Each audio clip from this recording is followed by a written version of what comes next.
Mammouth et la liberté d'expression. Il ne faut pas oublier que qu'est-ce qui est bon pour Minou est bon pour Pitou. Comment? Faudrait tout sortir les lives où ce qui parle de vous autres. Yes, sacrément, je l'ai dit tantôt. On n'est pas sorti du bois, moi, ma fille, depuis 2020. Qu'il fait juste bâcher sur le monde, là, puis qui détourne toujours le sens de la vérité, que le monde là dénonce de ses méfaits, de sa mythomanie. Des assis de bullshitters comme n'importe qui, et ils ont pogné leur mur. That's it. Dandara. C'est comme une pompe à marde. Tu pars la pompe, après ça marche tout seul. Tant qu'il y a de la marde à pomper, ça pompe.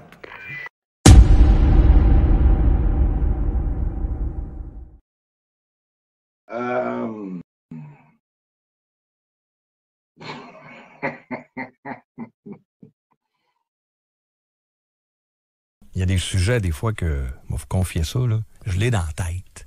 Des fois, tu sais, je peux le dire à Phil, là, on remet pas ça à demain, parce que je l'ai dans la tête, tu sais, j'ai les mots que je vais prononcer, je sais ce que je vais dire, puis je veux pas le remettre parce que j'ai peur de l'oublier. Le prochain sujet, c'est pas ça. Je l'ai pas dans la tête. Je l'ai sur le cœur. Puis je l'ai dans le cœur. Fait qu'il faut que ça sorte là. C'est Phil qui m'a raconté l'histoire ce matin, fait que je vais te laisser le partager aux auditeurs. On va parler d'intimidation, on va parler de cyber-intimidation. On va vous faire entendre, tantôt on faisait un concours, là, un autre sujet, là, distraction au volant, mais si on en faisait un sur la personne qui fait le plus pitié, une des personnes qui fait le plus pitié que j'ai entendu dans ma vie, ça va être ça. La vidéo que j'ai vue tantôt, là, puis préparez-vous parce que ça se termine pas bien. Mais c'est venu me chercher, là. Et les sentiments qui sont en moi, qui je suis sûr pour la majorité des gens qui vont écouter, vous allez partager la même émotion que moi. De sympathie, de gentillesse, de compassion, Ben, sachez qu'on vit pas dans une société comme ça. J'en dis pas plus. Présente-nous l'histoire, Phil. Je veux te parler d'un jeune homme qui s'appelle Justin Loisel-Dion, qui vient du Témiscamingue. Et c'était un jeune homme que moi, j'avais déjà vu sur TikTok à de nombreuses reprises. Il était très, très, très actif sur cette plateforme-là. Il faisait des vidéos qui touchaient divers sujets, là, dans lesquels il montrait des affaires avec lesquelles il s'amusait, mais depuis un certain temps, il faisait beaucoup de vidéos dans lesquelles il dénonçait l'intimidation dont il était victime sur les médias sociaux. Puis c'était aussi quelqu'un qui faisait beaucoup de directs. Sur TikTok, tu peux te mettre en direct, donc parler à tes abonnés, aux gens en direct. Il se filmait souvent. Beaucoup. Il faisait beaucoup de contenu. C'est quelqu'un qui avait une situation particulière. Ouais, il faut le noter. C'est un jeune homme qui avait le syndrome de Williams, notamment, puis il avait divers... il avait une déficience intellectuelle légère, je te dirais, là, mais qui l'empêchait de lire correctement, qui l'empêchait de conduire à l'âge de 21 ans. Il ne pouvait pas se permettre ça. Cela dit, c'était assez léger. Quelqu'un qui était, somme toute, fonctionnel. Oui. Mais en passant, parce que vous allez voir, ça se termine de façon dramatique. Là. Je veux vous prévenir. Mais dès que j'ai vu 2 vidéos, Phil m'en a partagé 2, puis on va vous les faire entendre. Je veux juste que vous soyez conscients qu'en le voyant, on voit qu'il est capable de fonctionner en société, mais on est capable, si on est sensible, de ressentir sa différence. T'es d'accord avec moi? Tout à fait. On le voit tout de suite, là. Là, vous n'aurez pas le visuel, puis tu sais, il y a zéro méchanceté, mais vous comprenez, là, tu vois ça, puis tu dis, OK, ben c'est triste, il souffre, puis là, tu viens de le préciser, mais sans même avoir les mots syndrome de Williams, déficience légère, on voit que malheureusement, il y a un certain handicap. Exactement. Et je veux en parler ce matin parce que c'est extrêmement important qu'on puisse se rappeler l'histoire de ce jeune homme-là. Je vous fais écouter une vidéo qu'il a partagée il y a quelques jours. Mais est-ce qu'on dit tout de suite pourquoi on en parle? Je ne sais pas comment laisse-moi y venir. Ouais? Laisse-moi y venir. Okay. Je veux juste qu'on entende cet extrait-là d'une de ses vidéos dans laquelle il parle un peu de ce qu'il vit de ce qu'il vivait à ce moment-là. Et c'est lui qui faisait ses vidéos. Donc, il y a une musique à l'arrière. C'est lui qui avait choisi de mettre une genre de musique triste. Et sur TikTok, c'est quelque chose qui est assez populaire de faire, ajouter de la musique à tes vidéos. On écoute cet extrait-là. J'ai pas d'amis. Je suis seul. Les modos aident pas pour moi. C'est triste, donc. J'ai pas d'amis. Mes amis aiment plus moi. Hier, je sais pas c'est quoi y arrivé, la police, je sais plus quoi, j'ai oublié. Je suis knock-out, encore je suis. Je suis pas, je suis pas en état. Juste vous dire, j'ai plus d'amis. J'aime plus personne. Au revoir pour le message. Juste mentionner que quelques jours après cette vidéo-là, le Justin Loisel-Dion, qui avait 21 ans, qui allait avoir 22 ans le lendemain, s'est enlevé la vie chez lui, dans le domicile familial où il habitait avec sa mère. C'est sa mère qui en a fait la découverte, qui a partagé l'information sur les médias sociaux. J'ai pu parler avec sa mère. Elle m'a dit que elle m'a donné la permission d'en parler, de nommer son fils. On a fait ça. On tenait avant d'en parler, d'avoir un contact avec elle. Évidemment, là, on lui a offert si elle avait voulu nous parler, mais elle est trop affectée. On comprend à 100%. Mais Phil, tu as parlé en dehors des ondes. Oui. Puis on lui a expliqué pourquoi on voulait en parler, puis elle est d'accord avec ça. Elle trouvait ça correct qu'on partage l'histoire de son fils, qu'on en parle, puisque si ça peut aider d'autres personnes, elle serait d'accord pour nous parler éventuellement, mais elle veut attendre les funérailles, puis on comprend pourquoi. C'est une lourde perte. Juste te dire que même sur la vidéo, l'extrait de la vidéo que tu viens d'entendre, je veux juste te mentionner quelques commentaires qu'on pouvait retrouver, OK? Donc, on entend quelqu'un qui a de la misère, qui souffre, qui raconte qu'il n'a pas d'amis, qui n'est pas entouré de personnes qui l'aiment, mis à part sa famille. Dans les commentaires, on retrouvait « Va te cacher ». On dirait un gros bébé qui ne sait pas parler, articule quand tu parles, tête de cul, et même des phrases qui l'invitaient à s'enlever la vie. Et juste mentionner que c'est ce qu'il a fait. 3 jours auparavant, je veux juste te mentionner ça. Je sais que Phil, on va se limiter à ça, OK? Ouais. Mais des commentaires comme ça, il y en avait à la tonne. Ouais. Il y avait aussi du positif. Si je dis qu'il y avait plus de négatifs, j'ai-tu raison? Ou... Il y avait plus de négatifs, effectivement, ouais, mais j'ai aussi parlé à une dame c'est la mère de Justin, justement, qui m'a mis en contact avec cette dame-là, qui, elle, m'a mentionné qu'il y a quand même une communauté sur TikTok. Elle, là, c'est une dame qui connaissait le compte de Justin également. Okay.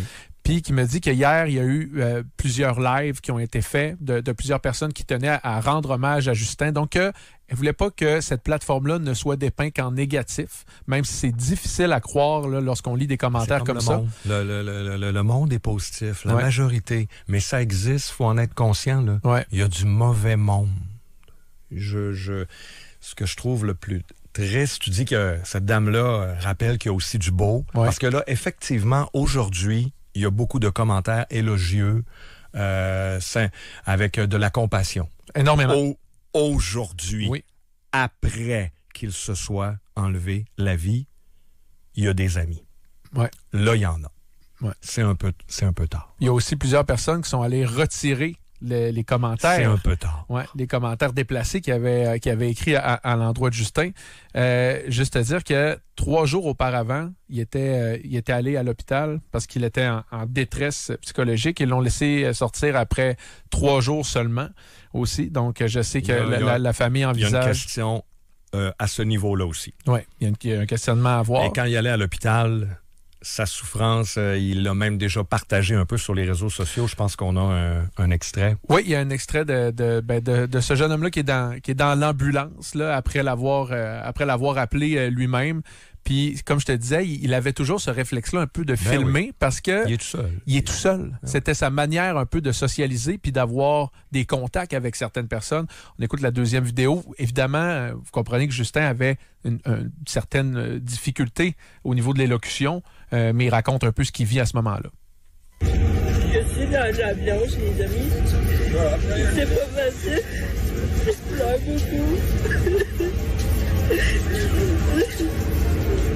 J'ai beaucoup de peine.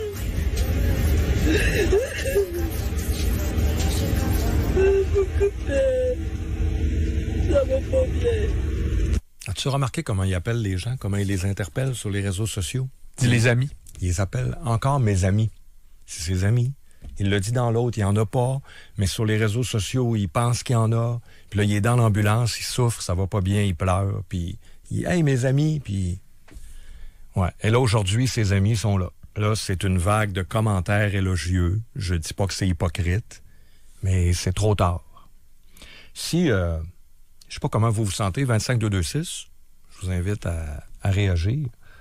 Moi, j'avais le goût un peu, quand je vous ai dit, je l'avais sur le cœur. Si vous vous attendez à ce que je me lance dans une attaque en règle contre ces intimidateurs, on pourrait faire ça. Des mots, j'en ai en tête.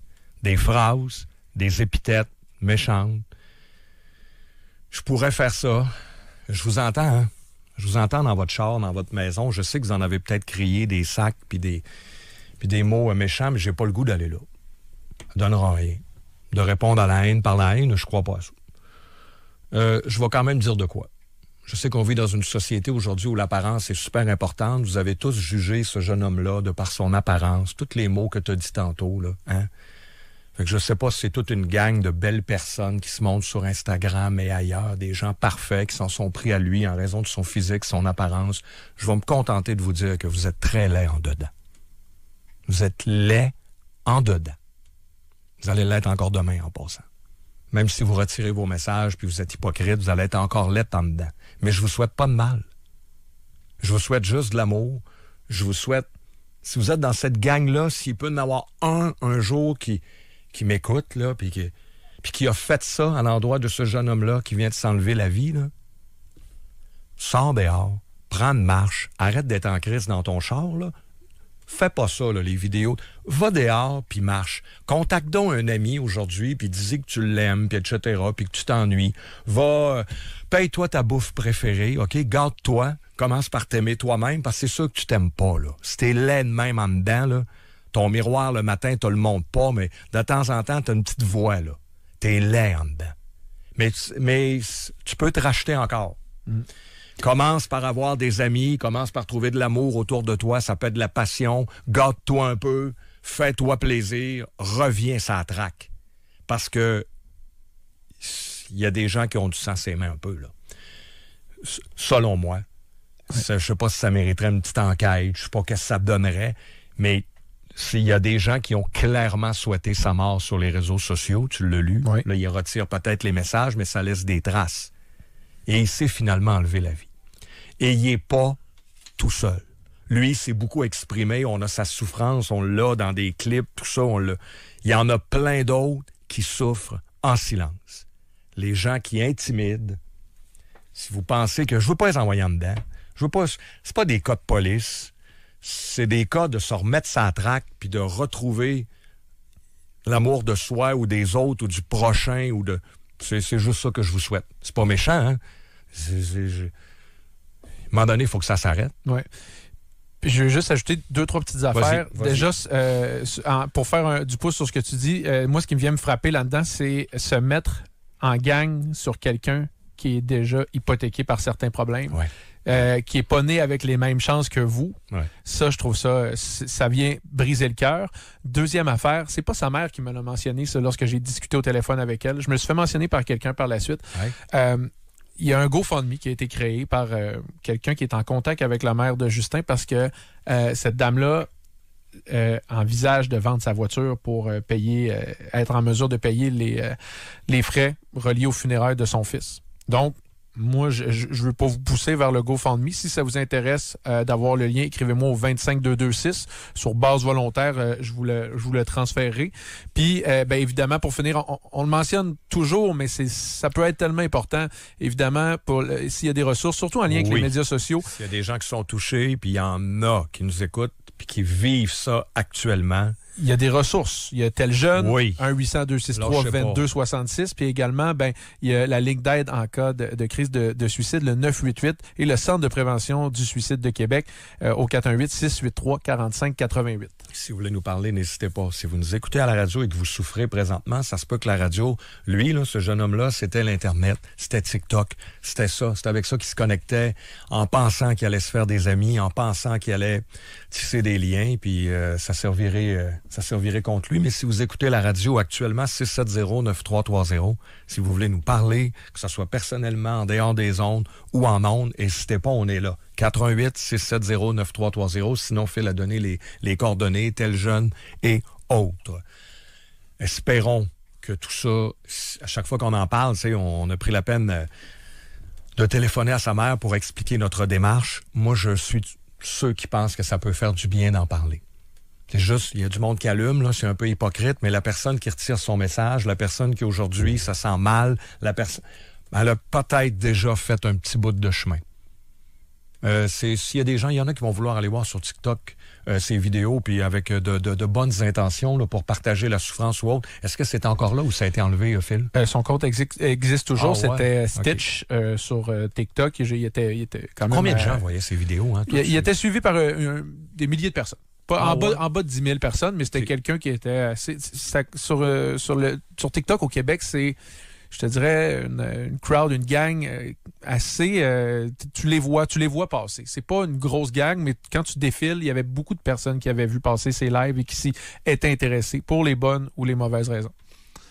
Merci. J'ai rien à ajouter. 25 226, ça va être quoi à partager. 10h31 au FM 93.